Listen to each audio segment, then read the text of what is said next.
Bienvenidos y bienvenidas a Fútbol con Kevin, el templo del fútbol real. Y hoy estamos aquí en un vídeo que a mí siempre me ha gustado hacer, y es que hoy hablaremos de mis notas o mis calificaciones sobre esta jornada número 25, una jornada en donde nos ha traído muy buenos partidos, donde nos ha traído resultados inesperados, otros muy esperados, y sobre todo ya viendo un poquito la patita al gato, es decir, viendo por dónde caminan estos equipos ya en este tramo de temporada, porque no estamos en mitad de temporada y estamos acercándonos al tramo decisivo donde las cosas ya se definen al 100%. Y por ejemplo podemos determinar la destitución de Yago Barrasate, que lo comentaremos ahora con las notas, la vuelta al liderato del Barça, la seguida con victorias del Celta, Atleti, Osasuna, incluso el resurgimiento del Sevilla. Y es por eso que, perdón, vamos a comentarlo todo en este vídeo. Y cuidado, porque cuando terminemos con las notas hablaremos de la previa del Atlético Brujas para no hacer un vídeo especial. Y es que ya sabéis que hoy hay un enfrentamiento de un equipo español que necesita ganar para dar esa quinta posición europea, o sea, de Champions, para la Liga Española. Así que ya sabéis, chicos, darle like, suscribiros y vamos a por el vídeo. Vamos a comentar, como bien digo, las notas de esta jornada número 25. Una jornada donde, como ya he comentado, nos ha deparado muy buenas cositas para algunos equipos, para otras no tantas. Y pues como bien estoy diciendo, vamos a comentar la primera, bueno, el primer suspenso, porque hay varios esta jornada. Y es que el Mallorca se lleva mi 3, la peor nota de la jornada. Y diréis, pero si el Levante ha perdido 3-0 en campo del Barça, sí, pero el partido del Mallorca es desastroso, cojas por donde lo cojas. Un equipo que no tuvo alma, ni tuvo ningún momento de eficacia, y eso se notó, ¿no? Eso se notó. Como bien digo, la destitución de Yago Barrasate ya es oficial. El Mallorca busca un nuevo entrenador. Se está hablando de varios nombres. No voy a decirlos por no gafarlos, pero lo comentaremos aquí cuando hagamos la previa de la jornada número 26, que ahora mismo, ya digo, no he repasado contra qué equipos juegan cada equipo, pero bueno, es igual. Primer 3 para el Mallorca. Siguientes posiciones, van a haber una doble posición ahora para cerrar el descenso. Y es que el Levante y el Español les hemos puesto a los dos un 3-25. Un Levante que cae 3-0 en casa del Barça, en un partido donde juegan bien, por eso le he puesto mejor que al Mallorca. Pero claro, encajas 3 goles, caes goleado y, como digo, ya son 5 partidos sin ganar, ¿no? Un punto en los últimos 15 de un equipo que, pues oye, parecía con esas victorias tanto contra el Elche como contra el Sevilla en el Pizjuán, parecía resurgir, pero al final nada de nada. Y el Español que, bueno, pues poco a poco sigue desapareciendo, 2 puntos de 24, como dije en la crónica del sábado, perdón, del domingo. Y como vengo diciendo, el Español no está bien. Manolo empieza a llamar un poco la atención a la afición por el simple hecho de, oye, no estás encontrando la fórmula, y este Español pues posiblemente está más hecho que nunca para entrar en una competición de europea, que muchas veces Manolo la desprestigia porque dice que este no es el camino, pero a lo mejor sí, a lo mejor sí.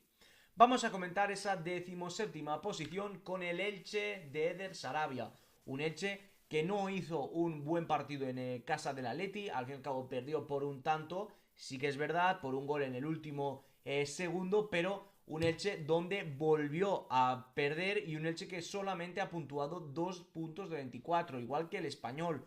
Un Elche que no está jugando bien, un Elche que está siendo todo lo contrario a lo que fue en la primera parte de la temporada, y como veis en pantalla se encuentra en la posición 17ª en la vida real, o sea, no en mis notas, no, es que en la vida real se encuentra en la 17ª posición.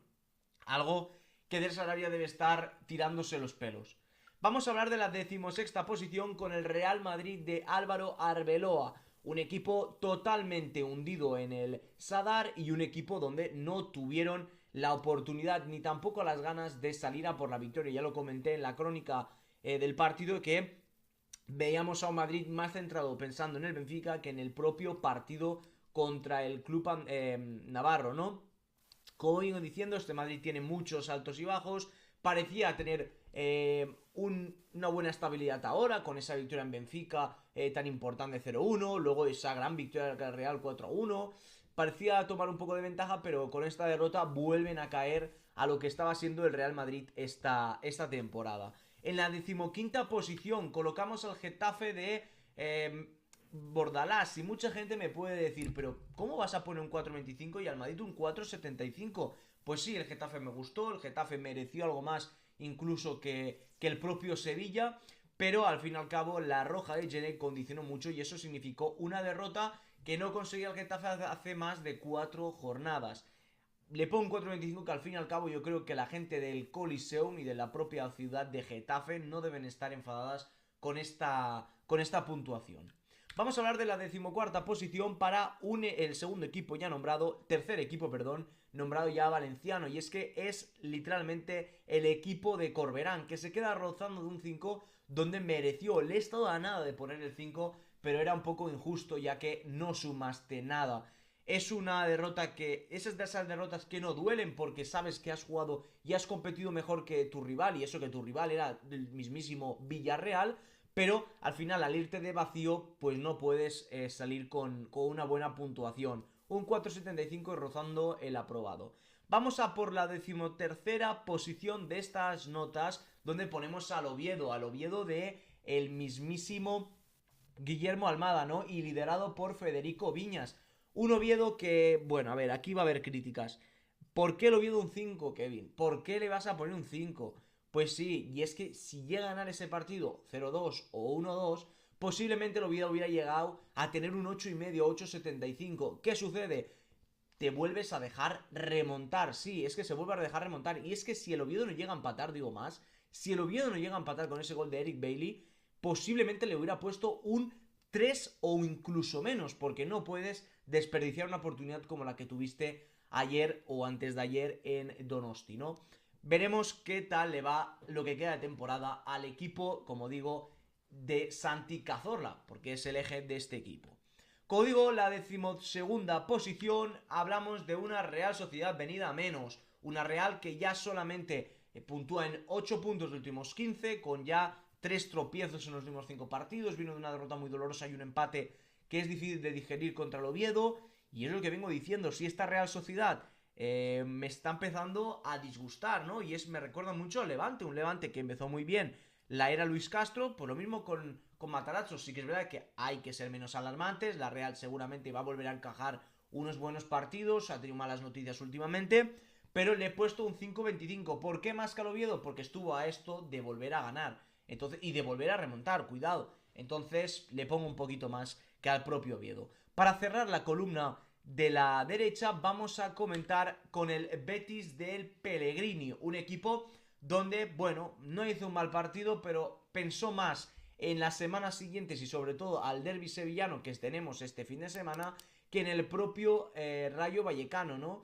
Un 6 creo que es una nota justa, el Betis sigue en una posición alta, llevan 10 puntos de los últimos 15 y creo que tampoco hay que crucificarlos, todo el mundo puede pinchar. Vamos a hablar de la 10ª posición, el Rayo Vallecano, le he puesto un 6,15, pocas veces me veréis poner un 0,15, 0,35, cosas así. Pues hoy lo hemos puesto, el Rayo Vallecano un 6,15. El equipo madrileño que volvía a jugar contra un equipo duro como es ahora el Betis, ya jugó la semana pasada contra el Atlético, vuelve a puntuar y ya son 4 de 6. Un Rayo que sale de esa zona tan peligrosa y se pone en la 15ª posición, en la 15ª posición, mejor dicho, ¿no? Vamos a continuar con la 9ª posición y la última antes de entrar a la zona europea, donde vamos a comentar el Alavés, el Deportivo Alavés del señor Eduardo Coudet, Chacho Coudet, que hizo un partido bastante bueno, sobre todo Lucas Boyé volvió a demostrar todo el nivel que tiene y está por ofrecer aún. Y como digo, un equipo que fue de más a menos, o sea, fue de menos a más, perdón. Y bueno, se queda nada de entrar en esa 8ª posición. Y como vuelvo a repetir, el Alavés ya son ahora mismo 8 puntos de los últimos 15. Solamente una derrota para un equipo que están felices viendo lo que están viendo. Aunque si ayer llegan a perder, a lo mejor otra historia hubiera cambiado. Vamos a comentar con esa 8ª posición, con ese Girona de Michel. Le he puesto un 6,5. Le he puesto 0,25 más, 0,25 más que al propio Alavés, porque jugaban fuera, porque fueron ganando y sobre todo por el propio Unagi, la recuperación del jugador marroquí que estaba lesionado desde el mes de noviembre o diciembre, desde el mes de diciembre puede ser. Sí, desde el mes de diciembre porque jugó su último partido en diciembre, enero se lo perdió entero por la Copa de África y aparte por la lesión que tuvo, y al final, pues bueno, febrero prácticamente se lo ha perdido entero, ¿no? Hasta el día de ayer, creo que era día 23 ayer, sí, entonces 23. Como digo, en octava posición el Girona. Vamos a comentar esa séptima posición que la vamos a poner para el conjunto de Marcelino García Toral, el Villarreal. Sí, un Villarreal que me gustó poco. Cuidado. Me gustó poquísimo. Un Villarreal muy débil, un Villarreal sin sangre y un Villarreal que volvió a demostrar lo mismo que demostró contra Levante. Un equipo que con poco te hace daño y que ahora mismo no están en su mejor momento. Son 6 puntos de 6 últimos y se colocan y se siguen colocando en una tercera posición con esos 10 puntos de los últimos 15. Con Mesaña y Gueye siguen demostrando que tienen un nivel extraordinario para jugar años y años en el Villamarín, iba a decir, en la Cerámica, perdón. Vamos a comentar esa sexta posición para el Sevilla de un Matías Almeida que no estuvo, creo que el entrenador, el segundo es Javi Martínez. Bueno, le he puesto rozando al 7, es una victoria que mucha gente va a decir, oh, pero es que el Getafe merecía más. Sí, Sevilla gana. Al fútbol no es de merecer, es de ganar. Por eso Getafe no lo he aprobado, lo he suspendido. El fútbol consiste en ganar. El Sevilla se aprovecha una roja Gené, que posiblemente sin esa roja, que era roja clara, cuidado, posiblemente sin esa roja el Getafe no hubiera empatado, hubiera ganado, pero al final todo eso queda en agua de borrajas y lo que importa es que el Sevilla haya ganado, que el Sevilla se coloque 3 puntos más por encima de un descenso que cada vez está más lejos y el Sevilla debe empezar a mirar hacia la zona noble de la tabla.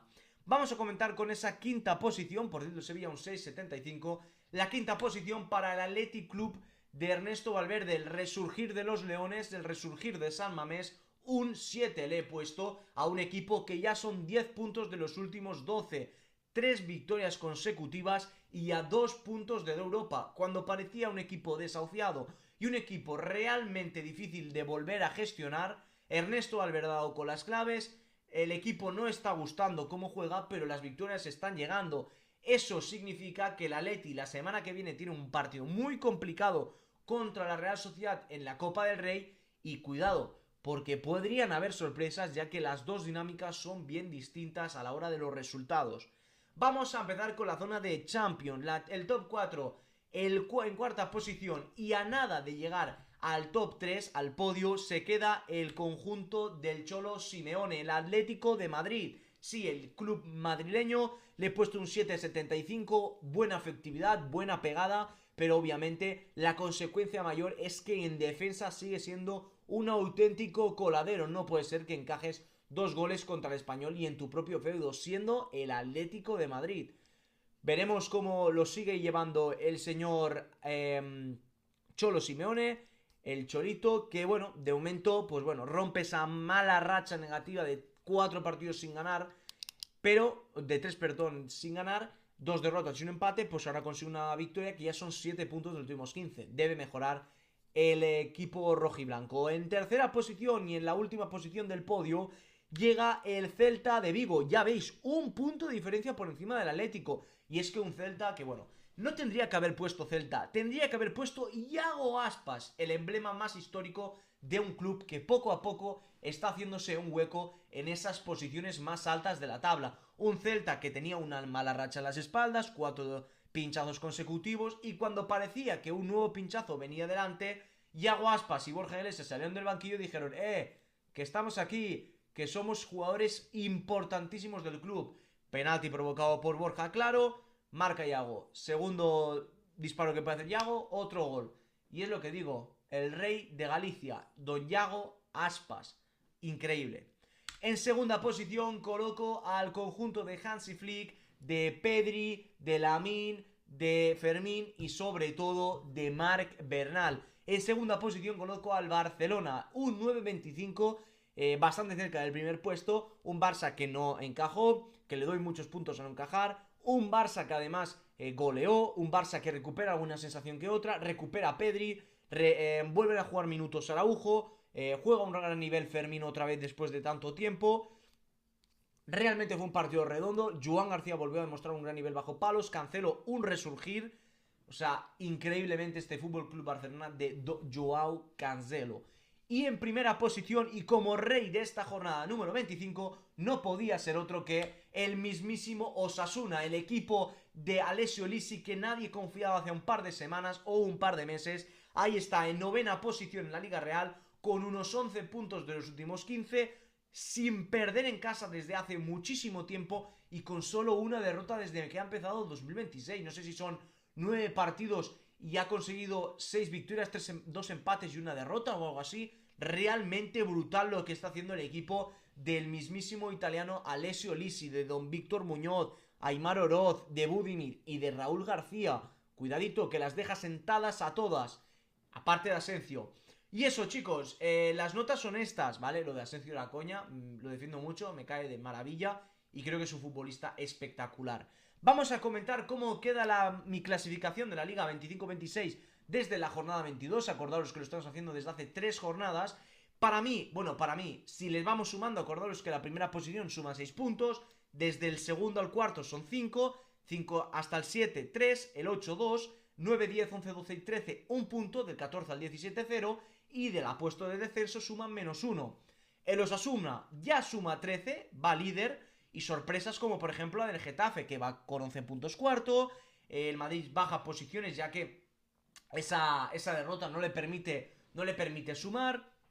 Pero equipos como por ejemplo el Atlético de Madrid, con esos 5 puntos que le sumamos, tenía una negativa, suma un poquito más, y como veis Elche y Español siguen prácticamente hundidos. El Oviedo no está del todo mal, equipos así, ¿no? El Celta está espectacular, más o menos como la vida real. Esto es un poco diversión ya para mí, ¿no? Si alguien lo quiere ver, pues adelante, pero es un poco más diversión para mí. Y lo último que vamos a comentar antes de irnos a la previa del Atlético de Madrid va a ser esto, y es que en la jornada número 25 es la segunda jornada que hemos puntuado más con 11 puntos. Hemos acertado más resultados, hemos acertado solamente por detrás de la jornada número 22, la primera que hicimos, más. Entonces, realmente poco a poco voy mejorando.